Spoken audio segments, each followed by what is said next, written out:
Dünyada ne vefa ne şert kaldı, yüreğimde ne arzu ne dert kaldı. Güneş batıp seherlerim yat kaldı. Meni göğe alıp uçun bürütler. Bu dünyada ne vefa ne şert kaldı, yüreğimde ne arzu ne dert kaldı. Güneş batıp seherlerim yat kaldı.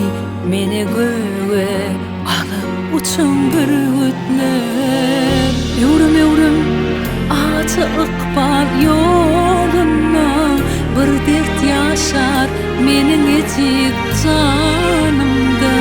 Zay almadı enne bana zemine, meni göğe alıp uçun bürütler.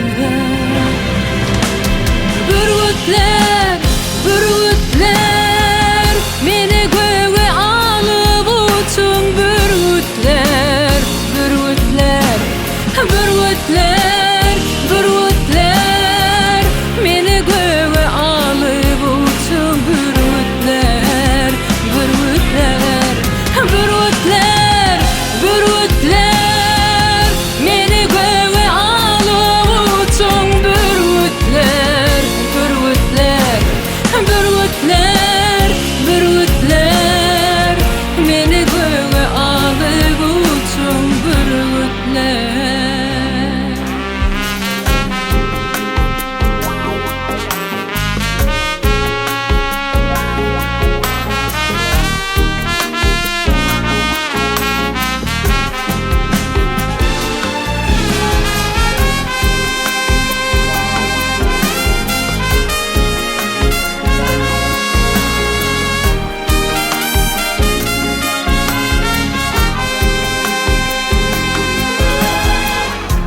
Atılmıştı erkini satmayan, merdanası namartlara bakmayan.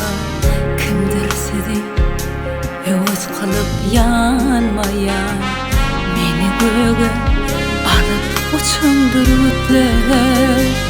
Ruhsat verin asmanı bir göreyim, gökyüzüne erkinliğim duyuyun.